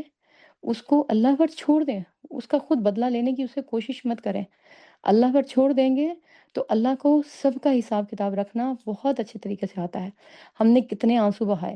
ہم کو کہاں کہاں پریکنگ ہوئی، کہاں کہاں ہمیں ذہنی تکلیف ہوئی، کہاں کہاں ہمارے جذبات کا خون ہوا، سب اللہ کو پتہ ہے۔ کس کس نے کیا، کہاں کہاں کیا، کب کب کیا، اور وہ کیا کرتا چلا جا رہا ہے، سب پتہ ہے اللہ کو۔ اور پھر اس کے بعد کیا ہے؟ اللہ کے وعدوں پر اعتبار کرنا، اور اللہ کے وعدوں پر اعتبار کرتے ہوئے توکل کرنا اللہ کے اوپر، صبر کرنا اور توکل کرنا، اور اپنی زبانوں سے غلط لفظ نہ نکالنا، زہریلے تیر جو ہیں ان کو دوسروں کے دلوں کے آر پار نہیں کرنا۔ اور پھر اس کے بعد یہ ہے کہ اپنا معاملہ جب اللہ پر چھوڑا ہے تو اللہ کے اوپر بھروسہ کرنا، اس کے اوپر توکل کرنا۔ کبھی آپ کے ساتھ ایسا ہوا ہو، یا آپ کے کبھی کسی فرینڈ نے یا کسی دوست نے کہا ہو کہ میرا فلاں معاملہ تھا، بہت مشکل تھی، میں کوئی اچھا سولیسیٹر ڈھونڈ رہی تھی، فلاں نے بتایا، فلاں جو ہے وہ سولیسیٹرز یا یہ کہ فلاں سولیسیٹر کمپنی، اور میں نے اپنا معاملہ ان کو بتا دیا، اتنے اچھے طریقے سے وہ ہینڈل کرے، مجھے تو فکر ہی کوئی نہیں رہی۔ یہ ہوتا ہے بھروسہ، یہ ہوتا ہے توکل کرنا، یہ ہوتا ہے وکیل کرنا۔ اللہ کو وکیل بنانا ہے، اللہ کو ولی بنانا۔ تو جب ہم اللہ کو وکیل بنا لیں گے، اللہ کے سپرد کر دیں گے، تو پھر ہمیں تو نیند میٹھی نیند آ جانی چاہیے۔ لیکن جب ہم دوسروں کے بارے میں سوچتے رہیں گے اور ان کے خلاف جو انہوں نے ہمارے خلاف کیا ہے اس کے خلاف پلاننگ کرتے رہیں گے، ہمارا غصہ کبھی کم نہیں ہوگا، ہماری تکلیف میں کچھ کمی نہیں آئے گی، ہمارے غم میں کوئی کمی نہیں آئے گی، بلکہ اور اضافہ ہوتا چلا جائے گا۔ اور اللہ کے اوپر بھروسہ کریں گے، جو اللہ نے کہا ہے وہ کریں گے، فَصَلِّ لِرَبِّكَ وَانْحَرْ، تو پھر کیا ہوگا کہ ہمارا غصہ بھی کم ہوگا، غم بھی کم ہوگا، مایوسی بھی نہیں ہوگی، سکون بھی آئے گا، اطمینان بھی آئے گا۔ اور پھر اس کے بعد جو ہے وہ ہم نے اس میں یہ بھی سیکھا کہ اللہ کے نبی صلی اللہ علیہ وسلم کے بارے میں بہت جو ہے وہ احتیاط سے بات کرنی ہے، اور آپ صلی اللہ علیہ وسلم کی تعلیمات یا آپ کی ذات، آپ کی زندگی کے واقعات، ان کے اوپر دل میں کوئی جو ہے وہ گرج نہیں لانا، کوئی ill فیلنگز جو ہے وہ نہیں لانی۔ اللہ کو سب پتہ ہے، اللہ کو دلوں کے اعمال کی بھی خبر ہے، دلوں کے افعال کی بھی خبر ہے۔ تو یہ جو ہے یہ ہمارے لرننگ پوائنٹس جو ہیں، یہ نہ صرف یہ کہ ہمارے لیے اللہ کی قربت کا باعث بنیں گے، بلکہ ہمارے اعمال کی بہتری کا باعث بنیں گے، اور ہمیں سب سے اچھے اور بہترین لوگوں میں شامل کرائیں گے۔ اللہ کے نبی صلی اللہ علیہ وسلم کی حدیث ہے نا کہ تم میں سب سے اچھا وہ ہے جس کا اخلاق سب سے اچھا ہے۔ تو اخلاق کس کا اچھا ہوگا؟ وہی جس کو اپنے دل پر، دل کے منفی جذبات پر قابو ہوگا، اور جس کی زبان جو ہے وہ لوگوں کو زخمی کرنے سے کنٹرول میں رہے گی، بچتی رہے گی۔ اور دوسری بات جو ہے وہ کیا کہ یہاں پر جو ہم نے سیکھا ہے کہ ہم نے اپنا معاملہ اللہ کے سپرد کر دینا ہے، اور اللہ تعالیٰ ہمارے دشمنوں کو بھی دیکھ لے گا اور اسلام کے دشمنوں کو بھی دیکھ لے گا۔ ہمیں اسلام اور مسلمانوں کے حالات سے بھی بہت جو ہے وہ تکلیف ہوتی ہے، تو اگر ہم اپنا کام کرتے رہیں گے اللہ سے جڑ کر، اللہ کی باتوں کو مانتے ہوئے، اللہ کی محبت میں، تو کیا ہے کہ اللہ تعالیٰ اسلام کے دشمنوں کو، ہمارے دشمنوں کو، سب کو جو ہے وہ دیکھ لے گا۔ اس کے ہاں کسی چیز کی کوئی کمی نہیں، سارے خزانے اس کے ہیں، سارے لشکر اس کے ہیں، ایسے ایسے لشکر ہیں کہ ان کو ہم جان بھی نہیں سکتے اور جانتے بھی نہیں۔ چھوٹی سی چیونٹی اور اس سے بھی چھوٹا وائرس جو نظر نہ آنے والا ہے، وہ اللہ کا لشکر ہی ہے، اور اس سے بڑے پیغمبر، اور پھر جو ہے فرشتے، بڑے سے بڑے فرشتے، وہ سب کیا ہے؟ سب کے سب جو ہے وہ اللہ کے لشکر ہیں۔ یعنی وائرس ہو یا جو کہ چھوٹے سے چھوٹا کیڑا ہے، اور بڑے سے بڑا فرشتہ، یہ سب کیا ہے؟ یہ اللہ کے لشکر ہیں، اور اللہ اپنے لشکروں کو استعمال کرنا خوب اچھے طریقے سے جو ہے وہ جانتا ہے۔ تو اللہ تعالیٰ کی حمایت اور ولایت لینا پھر ہمارا جو ہے وہ اصل مقصد ہونا چاہیے۔ یہ سورت جو ہے سورۃ الکوثر، یہ ہمیں صرف مثبت انداز میں سوچنا ہی نہیں سکھاتی، مثبت انداز میں عمل کرنا بھی سکھاتی ہے، اور اس مثبت انداز سے سوچتے ہوئے اور عمل کرتے ہوئے اللہ کے رسول صلی اللہ علیہ وسلم کو جو خیر کثیر دی گئی ہے، اس میں سے اپنا حصہ لینا بھی سکھاتی ہے۔ اللہ سے دعا ہے کہ جو ہم نے اس علم کو لیا ہے، اس کی ہم قدر کرنے والے بنیں۔ اللہ ہمیں اس علم کو ضائع کرنے والوں میں شامل ہونے سے بچائے۔ ربنا تقبل منا انک انت السمیع العلیم وتب علینا انک انت التواب الرحیم۔ سبحان ربک رب العزۃ عما یصفون وسلام علی المرسلین والحمد للہ رب العالمین۔ السلام علیکم ورحمۃ اللہ وبرکاتہ۔ بسم الله الرحمن الرحيم. إنا أعطيناك الكوثر فصل لربك وانحر إن شانئك هو